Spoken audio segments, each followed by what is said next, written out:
Well, again, the central bank announced the lifting of restriction on 43 items that were previously banned from accessing foreign exchange. These items range from food commodities, metals, and textiles to finished products. The move sparked reactions amongst experts, economists, and the general public. What adjustments really needs to be made to respond to the impact of this directive, particularly on the manufacturing sector? Well, let's find out. And a public affairs analyst and a former Director General of the Bureau of Lands in Kwara State, Mr. Ibrahim Salman, joins me via Zoom to discuss this from Kwara State. Thank you so much. It's good to have you on the program. Nice to be with you, Tony Lakwai. Good afternoon. Yes, I know that you have read and seen a lot with regards to this development, but let me ask you straight that what really do you think will be the effect of this on the economy? I'm talking about the reversal of 43 items announced by the CBN. To answer you in one word, before I explain, is that Nigeria will become a dumping ground for all sorts of things from everywhere, all over the world. So tell us more. How do you mean? How will that happen? How do you mean? This is not good. This is not good for our economy and for the political situation in the country. What should be important? I'm sure the CBN authorities should do things differently. When they are bringing in any policy, they should discuss with other stakeholders, like the manufacturers, the NASIMAs, and other relevant stakeholders in whatever decision or whatever policy they want to bring out. This one is not well thought of because it's going to affect manufacturers. It's going to affect the purchasing power of the Naira, which needs to be stabilized. It's going to affect production and employment. Many manufacturing companies will run down because they will be out of production. Cost of production will be higher, and cost of their product will not compete favorably with imported materials. So what should be done is to improve and encourage manufacturers so that there could be more line for employment. They could also produce at a more cheaper price and a comparative price to international market products. As it is now, many companies, one, because there was ban on some of these products previously, many people have invested in companies to manufacture and to produce these products. Now that this is lifted, that means their hope is shattered. They have put their credit online. How will they pay? How will they go into production? How will they compete? How will they pay back the money? So definitely, it's going to be negatively impacting on our economy. And because employment generation is one key element that is required to check our insecurity. Because idle hand is the workshop of the devil. Because many people are out of job, that is why criminals are able to recruit idle hands, especially the youth. They finish school, they can't get employment. And when industries are not working, you can't employ. If there's no employment and there's no revenue the production, then the purchasing power even of the Naira will not be favorable. So this is very, very important. And we would, like I said, that we will become dumping ground. Even people would, under the guise of importing approved items, they will bring in arms. So this is not good for us. This should be properly reviewed and checked so that the positive impact that the CBN is desired of will be achieved. But they need to go back to the drawing board and discuss with other stakeholders on how to improve the economy of the country. The defense of the government indicates that the 43 items are the ones putting pressure on the black market window. And we know that on that side of the window, it's over 1,000 Naira for $1. Yes. What do you have to say about this assumption? That is what I am saying now. That's even this is the one that would encourage smuggling of all sorts of things. If it is regulated and we encourage our local manufacturers, we should empower them, we should encourage them so that they can produce at a price that is competitive and comparative with international market production. So this is what, because as it is now, we should put more emphasis on production rather than trading. If you are trading, that means we are empowering and we are having capital flight. We are empowering other people's economy because we just buy it off them. And we have here manufacturers who are not able to produce because of the threats and the price difference. So what CBN and the government should emphasize is how to encourage our local manufacturers to be in production so that they can have improved production line, increase their employment level, and have economic advantage of production so that they can have marginal reduction in price. It's looking like our environment remains very challenging for manufacturers, taxes, levies. We have issues, both sometimes on the fiscal and the monetary side, and infrastructure and all of that. So when you say government now to enable these manufacturers, where would they start from? Don't forget, we also have the AFCFTA on the side that we are supposed to take advantage of that big market where Nigeria's population stands as a positive for us.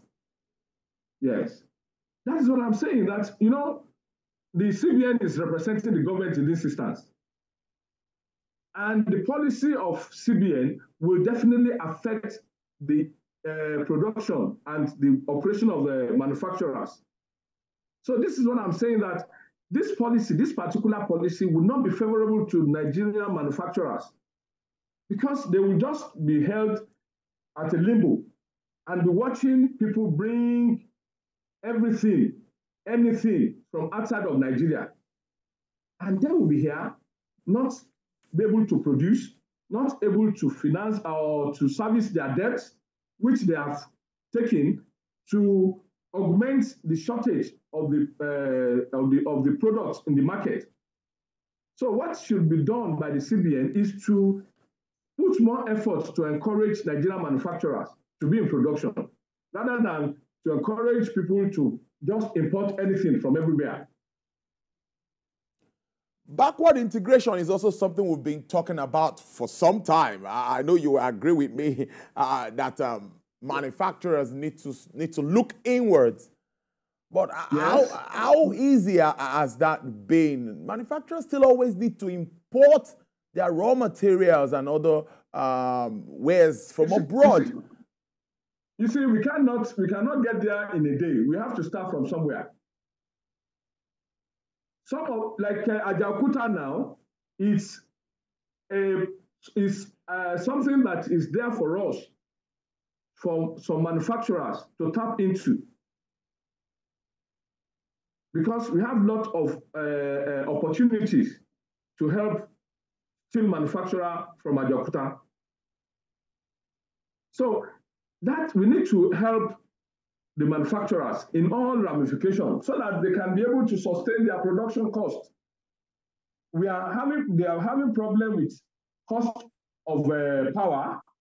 They are having problem with getting resources and their inputs, the raw material.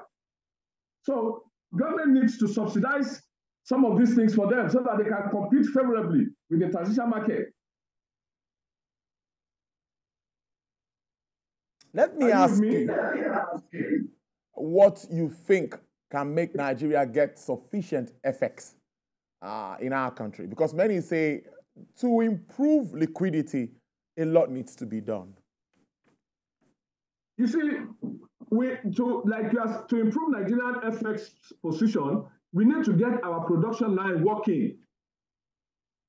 We can't continue to be consuming, because by using our foreign exchange to import, it's like we're just consuming. We should not import finished products. Even if we have to import anything, we can import inputs, raw material that will be added to local raw material to add value and keep the production line on. We cannot continue to spend our foreign exchange on consumption and expect that our naira will be strong. We will continue to be at the mercy of the other people outside of Nigeria, and that will be depleting all the efforts of the manufacturers here, the production line cannot sustain it. And they cannot carry dead hands. So they will have to downsize. And downsizing is not also helping us. We need to increase the number of people in the working system so that more people will be taken out of idle market. Now, you mentioned Ajaokuta, and I'm also going to link it up with mining. You know, many will say foreign investors must come in, take charge of this market, and do one or two things there. Do you think foreign investors can really give us what we want? And do we have the capacity to run big investments like this? We can have foreign investors as partners. We can have foreign specialists. There is no specialization in the world that Nigeria does not possess, even locally and outside of Nigeria. Agriculture is very key, and we need to improve on our agriculture production. Agriculture production should be large-scale production, not just hoe and cutlasses. So, and if we need this, we need to manufacture more equipment. And Ajaokuta is there. We can invite experienced foreign investors. Ajaokuta is our national asset and should not be left to foreigners. We should not give it to foreigners, but we can partner with them. Let us tap into their experience. And we have Nigerians that can run it effectively.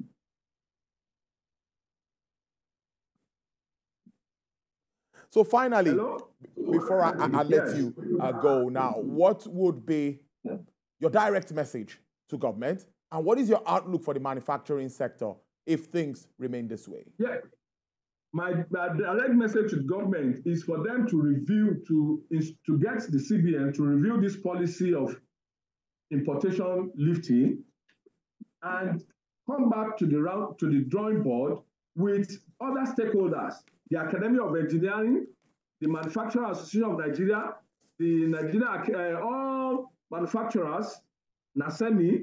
Let them come to the table. The farmers, let us sit down. Let us look at the variables, the various elements that is being considered by the CBN, so that other stakeholders will have input, and we will have a more robust and productive and positive policy guideline to help the economy of Nigeria. Interesting conversation, I must say, and I must thank you so much for your time, Mr. Ibrahim Salman. It is very key that Ajaokuta should remain with Nigerian government, but with local investors as partner. We should not give Ajaokuta in any form to any foreign domination or taking over. I must thank you so much, Mr. We have the ability and the capacity to manage Mr. Ibrahim Salman, Public Affairs Analyst, former Director General, Bureau of Lands in Kwara State. Do enjoy the rest of your day.